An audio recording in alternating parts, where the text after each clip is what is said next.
जम्मू कश्मीर में चुनाव को लेकर बड़ी बैठक इस समय चल रही है। केंद्रीय गृह सचिव और चुनाव आयोग के बीच ये बैठक चल रही है। आप जानते हैं चुनाव आयोग की टीम जो है वो जम्मू कश्मीर होकर आई है। 8 से 10 अगस्त के बीच में वहां पर समीक्षा की है चुनाव की तैयारियों को लेकर। और अब चुनाव आयोग की महत्वपूर्ण बैठक केंद्रीय गृह सचिव के साथ चल रही है। सीधे आपको लेकर चलेंगे, हमारे साथ हमारे सहयोगी अंकित गुप्ता इस वक्त मौजूद हैं। अंकित, चुनाव आयोग की टीम जम्मू कश्मीर होकर आई है, गृह सचिव के साथ ये बैठक चल रही है।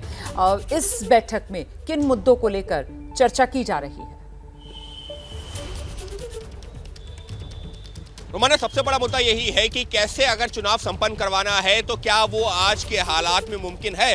हालांकि केंद्रीय चुनाव आयोग की टीम जो 3 दिवसीय दौरे पर जो जम्मू कश्मीर गई थी तो वहां पर तमाम राजनीतिक दलों ने चुनाव जल्द से जल्द करवाने की मांग की है, लेकिन उसके साथ ही में चुनाव आयोग से एक अपील भी की है। अपील ये की है कि उनको सुरक्षा भी मुहैया कराई जाए। जितने उम्मीदवार हैं, जितने राजनीतिक दल हैं, जो भी रैलीज होंगी तो उस दौरान अतिरिक्त सुरक्षा चाहिए। तो ऐसे में केंद्रीय चुनाव आयोग के सामने चुनाव संपन्न करवाना तो चुनौती है ही, लेकिन वो एक अच्छे माहौल में संपन्न हो सके, बिना किसी घटना के संपन्न हो सके, ये एक बड़ी चुनौती है। और इसी वजह से इस वक्त जहां पर अभी हम मौजूद हैं केंद्रीय चुनाव आयोग में, यहां पर एक बैठक चल रही है जो केंद्रीय गृह सचिव अजय भल्ला, उनकी केंद्रीय चुनाव आयुक्तों के साथ में। और चर्चा क्या हो रही है? चर्चा यही हो रही है जिस बात का भी कुछ देर पहले आप अजय और मनोज्ञा से चर्चा कर रहे थे कि वहां पर हालात कैसे हैं, क्योंकि आतंकी घटनाएं पिछले कुछ महीनों की बात की जाए लोकसभा चुनावों के वास्ते तो लगातार बढ़ती हुई नजर आई हैं, और वो सिर्फ कश्मीर के ही रीजन में नहीं बल्कि जम्मू के क्षेत्र में भी रही हैं। तो इस वजह से अब ये एक महत्वपूर्ण पहलू है केंद्रीय चुनाव आयोग के लिए भी।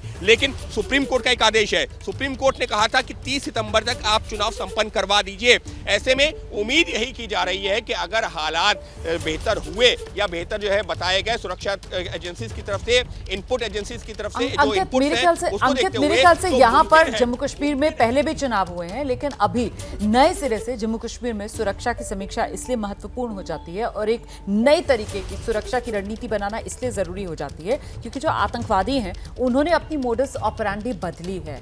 पहले जिस तरीके से घाटी को बार बार दहलाया जाता था, अब काफी हद तक जो एपिसेंटर है आतंक का वो जम्मू की तरफ लेकर आए हैं। जिस तरीके से हमने देखा पिछले कुछ समय में जम्मू में आतंकवाद की घटनाएं बढ़ी हैं, तो उसी के मद्देनजर यहां पर एक रणनीति में भी तब्दीली की जा रही होगी।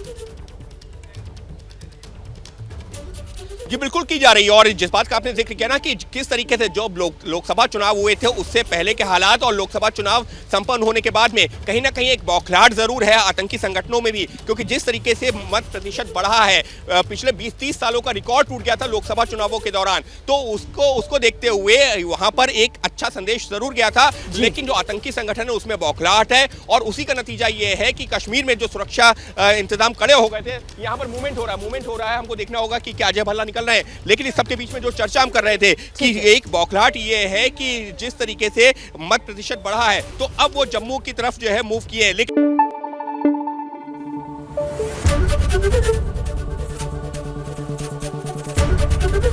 एबीपी न्यूज आपको रखे आगे।